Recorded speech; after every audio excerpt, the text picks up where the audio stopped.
Madam एक तरफ तो अभी क्योंकि मरियम नवाज शरीफ की हुकूमत है, रात को बड़ी बारिश हुई लाहौर में, तो मेरा जो ताल्लुक है लाहौर के शिबी इलाके से, मैं समझा कि सुबह उठ के आया तो देखा कि शायद पानी होगा, लेकिन पानी निकल चुका था। ये एक हुकूमत का एक अच्छा इक़दाम है। लेकिन अभी एक सर्वे आया है जिसमें KPK की जो अवाम है 71% अवाम, उन्होंने जो गंडापुर की हुकूमत है पाकिस्तान तहरीक इंसाफ की, उसको तनकीद का निशाना बनाया है। और दूसरी जानिब जो पंजाब की अवाम है, उन्होंने वज़ीर-ए-आला मरियम नवाज शरीफ की हुकूमत को एक अच्छा करार दिया है। जी बहुत शुक्रिया एक तो आपका एक्नॉलेज करने का। देखिए ये अभी जो है न्यूयॉर्क के अंदर, अमेरिका के अंदर एक बहुत बड़ी सैलाबी सूरत हाल है। वहाँ पर न्यूयॉर्क डूबा हुआ है, लेकिन कोई खपती किस्म के बाबा जी बाहर नहीं निकले और किसी ने जो है वो बाहर निकल के बदज़बानी नहीं की।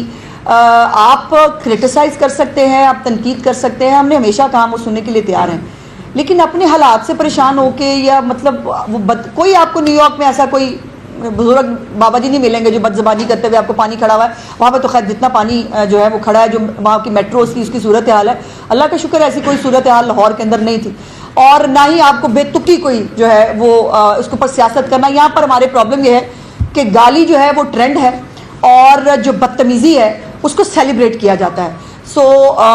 ये अनफॉर्चुनेटली हम यहाँ तक गिर गए हैं। और दूसरी बात, जो गैलप के 2 सर्वे आए हैं, एक तो सर्वे वो है जिसके अंदर उन्होंने जो है 71% लोगों ने मरियम नवाज शरीफ साहिबा को जो है वो फेवरेट वज़ीर आला कहा, और इनमें से मेजॉरिटी वो लोग हैं जो PTI के वोटर हैं, जिन्होंने PTI को वोट डाला है। उसके बावजूद वो अली अमीन गंडापुर से मुतमईन नहीं है और उन्होंने चीफ मिनिस्टर साहिबा के जो है वो हक़ में ये वोट दिया है। ये हमारे लिए, चीफ मिनिस्टर साहिबा के लिए बहुत खुशी की बात है और हमारे लिए बहुत इत्मीनान की बात है कि अल्हम्दुलिल्लाह जो मेहनत वो पंजाब में कर रही हैं वो पूरे पाकिस्तान में क्रॉस द बोर्ड नज़र भी आ रही है, एक्नॉलेज भी की जा रही है। दूसरा एक और सर्वे जो है जो आज आया है जिसके अंदर करप्शन के ऊपर सवाल था कि करप्शन के ऊपर जो है वो उनकी राय क्या है, तो उसके ऊपर KPK की जो है मेजॉरिटी में अवाम ने जो कहा कि खैबर पख्तूनख्वा में जो है वो करप्शन सबसे ज़्यादा है।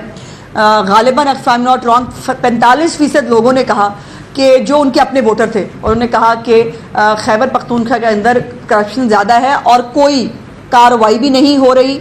और पंजाब को भी उन्होंने यहाँ पर भी क्लीन चिट दी कि पंजाब में करप्शन की कोई सूरत हाल नहीं है जो खैबर पख्तूनख्वा में जो है वो देखने को मिल रही है। तो अल्लाह का शुक्र है कि ये खल्के खुदा जो है उसकी जो आवाज़ है उसको नकारा है खुदा समझना चाहिए। तो ये अल्लाह का शुक्र है। फरमा दीजिएगा कि 5 अगस्त को एक तहरीक चलाने का ऐलान किया गया, फिर गंडापुर आए काफले की शक्ल में, मगर वो खुद अपने लोगों को कह गए कि 90 दिन लगेंगे। तो क्या आप लगता है कि ये कोई तहरीक नहीं चलेगी, या फिर उन्होंने बता दिया कि 3 महीने के लिए? देखिए कल राना सनाउल्लाह साहब ने बड़ी मज़ेदार बात की। उन्होंने कहा कि ये जो है वो तहरीक शुरू करे ना आर मिलेगा ना पार। तो भाई समझने के लिए अक्लमंदों के लिए निशानियां हैं। अच्छा मैम, एक तो पहले price control and commodity department बनाया गया जो कि प्राइस कंट्रोल के इशूज को देखेगा, और उसी के नीचे एक अथॉरिटी जो पैरा की शक्ल में हमने देखी, जिसकी जो चीफ मिनिस्टर पंजाब ने लॉन्चिंग भी कर दी और ये अभी लाहौर डिवीजन में उसके बाद आगे भी जाएगा। अब एक और डिपार्टमेंट प्राइस कंट्रोल के हवाले से अलग से बनाने के लिए बिल जो है वो पंजाब असेंबली में आ रहा है। तो क्या ज़रूरत है इतने ज़्यादा डिपार्टमेंट्स बनाने का? पहले DC फिर प्राइस कंट्रोल डिपार्टमेंट? नहीं, मेरे नहीं ख्याल वो अलग डिपार्टमेंट नहीं है। मैंने वैसे मैं इसको शायद देख नहीं सकी, मैं इसको चेक भी कर लूँगी, लेकिन ये मेरे ख्याल है पैरा की एक्सटेंशन की बात हो रही है, चूँकि इसको हम पूरे पंजाब में लेके जा रहे हैं। और देखिए जो फूड डिपार्टमेंट है, जो हमारा नया डिपार्टमेंट जो हमने बनाया था, उसके पास कोई फोर्स नहीं है, उसको फिर पुलिस की मदद लेनी पड़ती थी। अब पुलिस जो है वो उसके पास पहले इतने सारे, वैसे तो अल्लाह का शुक्र है कि पंजाब में डेली के हिसाब से जो CCD है उसकी कार्रवाइयों के बाद जो है वो क्राइम रेट में बहुत नोज डाउन एक डिप आ रही है अल्हम्दुलिल्लाह, लेकिन उसके बावजूद पुलिस के पास और बहुत सारा काम होता है। तो इसलिए ये एक डेडिकेटेड फोर्स जो सिर्फ और सिर्फ आम आदमी की आटा रोटी, जो चावल है, प्याज है, टमाटर है, आलू है, उसकी कीमतों को जो है वो फोकस करेगी, नाजायज़ तजावुज़ात को बनने नहीं देगी। और जो भी कोई अगर ज़ख़ीरा अंदोज़ी करता है, कोई कब्ज़ा माफिया है, तो उसको नहीं मैडम छोड़ेंगे। बताइएगा कि पैरा फोर्स जो है, जब इसका बिल पंजाब असेंबली में मंजूर किया गया तो 5 मिनट में बगैर मुशावरत के और इतराजात के वो बिल मंजूर किया गया, और अब जो फोर्स है उसको तलाशी लेने के, इंस्पेक्शन के, गिरफ्तारी के भी इख्तियार दिए जा रहे हैं। तो क्या पंजाब हुकूमत जो है वो ऐसी फोर्सेज जो है वो नहीं बना रही जिन्हें लामुताहिद इख्तियारात मिल रहे हैं, और बाद में यही आपके लिए मसला बन जाएगा? देखिए, लामुतनाही इख्तियार तो किसी को नहीं मिल रहे वकास साहब। बात यह है कि अगर आपने एक फोर्स बनाई है जिसने जाके चेक करना है कि वहाँ पर जो है ज़ख़ीरा अंदोज़ी है या किसी ने कब्ज़ा किया हुआ है या नाजायज़ तजावुज़ात हैं, तो वो वहाँ जाके क्या करेंगे? वो कहेंगे अस्सलाम वालेकुम हम आ गए।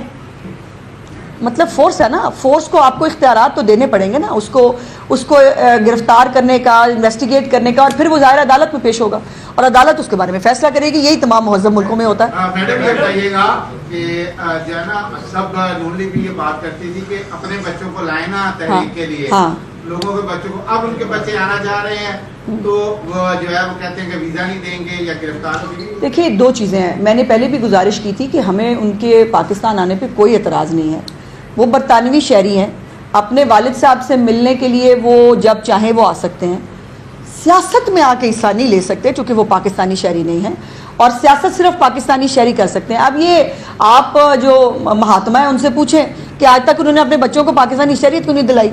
और अगर वैसे तो याद होना चाहिए कि मौरूसियत के खिलाफ ये पार्टी बनी थी, स्टेटस को के खिलाफ। ये क्या तरीका हुआ, जो है वो नवाज शरीफ की बाद उसका भाई आ जाएगा, उसकी बेटी आ जाएगी। आज मेरा सवाल है, सुनाओ।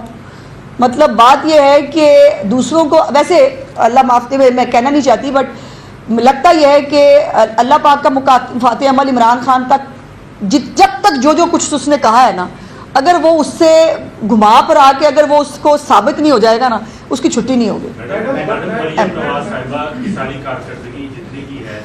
सर्वे भी बताते हैं, लेकिन उस सारी कारकर्दगी में पानी उस वक्त फिर जाता है जब मुल्क की आधी आबादी का सूबा, उसके ऊपर महंगी बिजली होगी, पेट्रोल की कीमतें बढ़ेंगी, चीनी की कीमत बढ़ेगी, उसके ऊपर फिर वही रद्द-ए-अमल आएगा जो चाचे नवाज की सूरत में आपको देखने को मिलता है। तो मुल्क की आधी आबादी की नुमाइंदा वज़ीर आला होने की वजह से वफाक से वो क्यों नहीं ये मुद्दा उठाती कि चीज़ों को कम किया जाए जो रिलीफ के वादे किए। देखिए, पहले तो बात यह है कि ये चाचा जी की तरह के और भी बहुत सारे चाचा हो सकते हैं, उनकी तनकीद सर आंखों पर तनकीद हो, बदतमीज़ी और गालियाँ ना हो। तो ये ट्रेंड बनाना, उसको उस बदतमीज़ी को प्रमोट करना, ये बदतमीज़ लोग ही कर सकते हैं। एक बात आपकी दुरुस्त है कि